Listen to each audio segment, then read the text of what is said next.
Welcome. Now it's time to get some color into InDesign. All colors are contained in the menu of swatches up here. This panel, the fill swatch, is actually the same as the stroke swatch we have here. It's the same colors, it's the same panel it actually calls on. The panel is actually stored up here inside the colors, and we got the swatches. So this swatches panel is the same we got up here and here. That is why we don't want it as a panel over here too. We don't want it 3 places. We already got it 2 places, so that's plenty. But the big issue is more like, how do we create a color? We go up here, we just take either the fill color or the stroke color, and in this menu we go for the mini menu up here, and then we have the option of creating a new color swatch. I go into this one, and here I can use the CMYK color model. K is the key color, it's the black. So if I want any color, I just start with creating some blue here, and then I can see that, oh, the light one here goes blue, but what if I say black shouldn't be like 100%, and look how the sliders all changes. And then it's just a matter of composition. You toss around the slides and you get plenty of colors by doing this. Keep yourself into the CMYK color room, because that is what we use for print. If you want to work with RGBs, we have a little problem sometimes because some of the colors are not available on paper. This color is not available on paper. So if I click on it, I have the converted color that is available on paper. That one. So we can't do the neon colors here.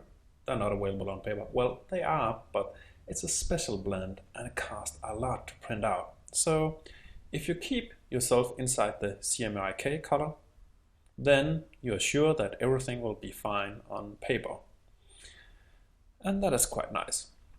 Now I would like to store this orange one, and I would like to name it orange, not the values I got over here. I see the values up here, and I would like to make my own name like this. Then I can say add or OK. OK, I'm done with the box. If I say add, I stay in the box, and then I can continue to design some colors. Oh, I like that green one, and maybe like a gray bluish one, like that one, and with a little bit of black, and maybe, oh, that was too weird. This one, dusted one. More like bright yellow, like that one. And then I'm done. I say OK, and all my new colors are contained up here. These colors I've just created follows my document. So if I close down my document, the colors I've just made disappears. So InDesign operates with some default colors. Whenever I do a new document, let's do that. And say, yeah, okay. Now I have my Untitled 2 here. That was the one I had before. And in this document, I only have the default colors. Okay. Now I just close my Untitled 2 and my Untitled 1. I'll just save that one. Limit. I'll just call it color, say OK, and I'll close that one. Now I haven't anything opened at all. If I define some of my colors here, I can make them permanent. I'll make a new color swatch, and it should be, oh, that was a weird one. Let's take a more bluish one, like this one. That one I like. And I'll call that for the Bennu color. I say OK.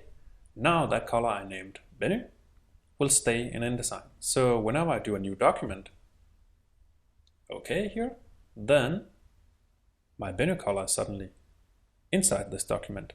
But my old documents, I'll just open my the one I named color. It doesn't contain the Bennu color because the Bennu color wasn't created when I created this document. So if you want to have some new colors in your swatches panel for all your new documents, create them while you have nothing opened at all. Otherwise, the colors will only be inside that document you created. Now this Untitled 3, I would like actually to have my colors I created in this document. So can I actually kind of fetch all these colors I did? Yes, I can. I go to my Untitled 3. I go up here and say I would like all those colors, so go up here in the menu menu and I say load swatches. Then I go to my document I named color, I say open, and suddenly it has put in all the colors that I have had from the color document. So I can actually steal colors back. That is cool. Now let's see, why are we actually using colors from here and why are we not just kind of creating colors from this one where we can also do a lot of different colors and blah blah blah, because this is silly, this color menu. Because we want consistent colors. Let me show you here. I have some squares and just an ellipses, just for the sake of the fun. And I would like to give them some different colors of the colors I've created. Go up here, say, okay, that one should have that, and that one should have the green, and this one I would like to flip that to the fill color of that one.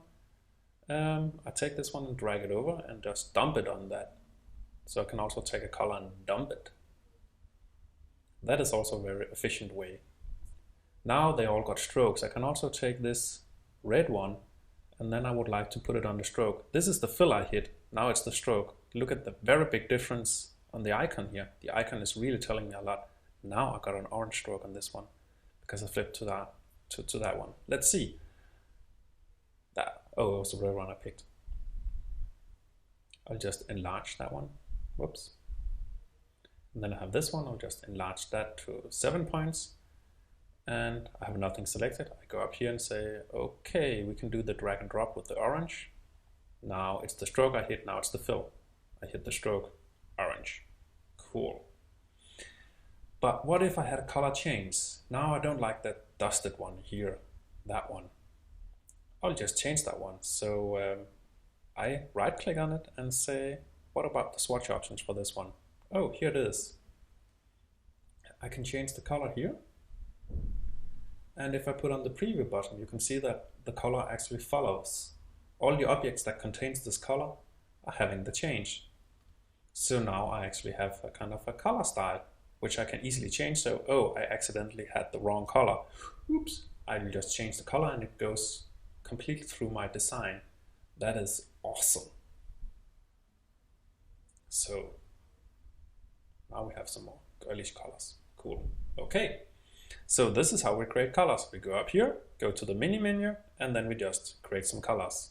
And if we want to change them, we go inside this one and change them to whatever we like. And we can make new default colors, and we can also delete the colors we don't like, so we don't have a lot of cluttered up colors that we really don't like. So create your own colors, the ones you like and the ones you would like to use. Or if you're working for a corporation, maybe your default kind of corporate colors should be contained inside InDesign. That would be really cool to do. Now you can create colors.